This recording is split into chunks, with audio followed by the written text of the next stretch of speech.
శ్రీ శివాయ గురవే నమః. ఏష ధర్మః సనాతనః. హిమాలయాల్లో మహాయోగులు లేక సిద్ధయోగులు జనన మరణాలు కేవలం కామాలు లాంటివి మాత్రమే అని అంటారు. వారి దృష్టిలో శరీరము మార్పుకి తరిగిపోవటానికి గురి అవుతుంది. శరీరానికి మృత్యువు ఒక అలవాటు. ఎవ్వరూ ఎల్లకాలం ఇదే శరీరంలో ఉండలేరు. ఇది ప్రకృతి లక్షణం. మృత్యువుకి ప్రకృతి సహాయపడుతుంది. ఈ ప్రకృతి మార్గానికి ఆ సిద్ధయోగులు అడ్డుపడరు. వారికి ఈ శరీరం ఎప్పుడు నాశనం చెందుతుంది అన్న విషయం ముందే తెలుస్తుంది. అప్పుడు వారు కుంభకంలో ఉండి బ్రహ్మరంధ్రం ద్వారా ప్రాణాలను విడిచిపెడతారు. ఇది ఒక యోగ మార్గము. ఇవి అన్నీ కూడా యోగ విద్య లిఖితములలో తెలుపబడతాయి. మనకు ఈ భూలోకంలో జీవితం ఎలా ఉంటుంది అనే విషయం ఎలా తెలుసో అలాగే బ్రహ్మరంధ్రం ద్వారా ప్రాణాలను విడిచిన యోగులకు కూడా ఈ విశ్వంలో జీవనం ఎలా ఉంటుందో తెలుసు. సామాన్యులకు జననము అనే బిందువు మరణము అనే బిందువుకి మధ్య ఒక రేఖే జీవితం అంటే. అందుకే వారికి మృత్యువు అన్న భయము. కానీ సిద్ధయోగులకి జననమునకు ముందు మరణానికి తరువాత ఏమిటి అనే విషయం తెలుసు. వారు శరీరమును విడిచిపెడతారు అంతే, జీవించే ఉంటారు.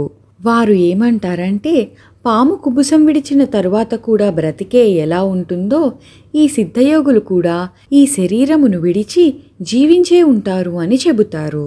అందరూ అనుకునే విధంగా హిమాలయాల్లో కేవలం హఠయోగులు లేక క్రియాయోగులే కాదు, మంత్రయోగులు కూడా ఉంటారు. అయితే ఏ సాధన చేస్తున్న సాధకులైనా లేదా యోగులైనా ఈ సిద్ధయోగుల స్థాయికి చేరటానికి చాలా సమయం పడుతుంది, లేదా ఒక జీవితం సరిపోదు. అనేక జన్మల పరంపరలలో ఇది సాధ్యపడుతుంది. కానీ హిమాలయ యోగులకు ఇలా మరలా జన్మించడానికి ఇష్టం ఉండదు. అందుకని ప్రతి సాధకుడు ఏదో ఒక మంత్ర ఉపాసన చేస్తూ వారి సాధన మీద దృష్టి పెడతారు. అలా వారు ఉపాసన చేస్తూ ధ్యానంలో ఉండటం అలవాటు చేసుకుంటారు. తద్వారా సమాధి స్థితికి చేరుకుంటారు వారు. ఈ స్థితికి రావడానికి హఠయోగులు, రాజయోగులు మరియు మంత్రయోగులు వారి ఇష్టదైవ మంత్ర సాధన చేస్తూ వారి యొక్క సాధనలో పరిణితి చెందుతూ ఉంటారు. సాధారణంగా చాలామంది శివ, నారాయణ, భైరవ దశమహావిద్యలలో కాళీ, తార, భైరవి, చిన్నమస్త, ధూమావతి మంత్ర ఉపాసనలలో ప్రవేశించి వారి సాధనలో ముందుకు సాగుతారు. అయితే ఇక్కడ ఒక విషయం మనం తెలుసుకోవాలి. ఈ రోజుల్లో చాలామంది ప్రాణాయామ సాధనలో ఊపిరిపై ధ్యాస ఉంచి ధ్యానంలో ఉంటే సమాధి స్థితికి వెళ్ళవచ్చు అని అంటారు. కానీ ఊపిరిపై ధ్యాస ఉంచడం ప్రాణాయామ విద్యలో ఒక భాగం మాత్రమే. అదేవిధంగా యోగం కూడా ఆధ్యాత్మిక సాధనలో గొప్ప మార్గము. కానీ ఊపిరిపై ధ్యాస ఉంచి ప్రాణాయామం చేస్తే చాలు, ఇంకేవీ చేయనక్కర్లేదు అనడం మాత్రం సమంజసం కాదు. ఊపిరి మీద దృష్టి ఉంటే చాలు అని మనం భోజనం చేయడం, నిద్రపోవడం ఏమైనా మానేస్తున్నామా? లేదు కదా. ఇది కూడా అంతే. యోగ మార్గంలో వివిధ దశల్లో ఉండే శక్తి కేంద్రాలే దేవతలు. ఉదాహరణకి మూలాధారం, గణపతి స్థానం. ఇలా సుషుమ్నా మార్గంలో వివిధ యోగ కేంద్ర శక్తులే దేవతలు. వారిని ప్రసన్నం చేసుకుంటే యోగ మార్గంలో పురోగమించవచ్చు.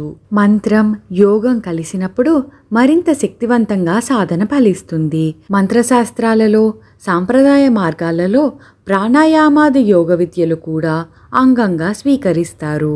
అందుకే అందరి మంత్ర ఉపాసన కూడా వారి సాధన చేస్తున్న విధానాన్ని బట్టి మారుతూ ఉంటుంది.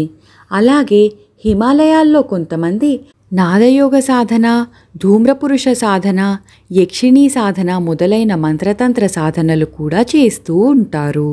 ఇలా నిరంతర యోగా తంత్ర సాధనల వలన సాధకునికి మార్మిక శక్తులు వస్తాయి.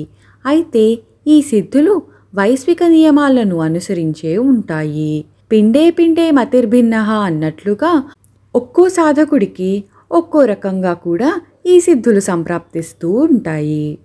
ఈ సిద్ధులు కూడా రెండు వైపులా పదునున్న కత్తుల లాంటివి.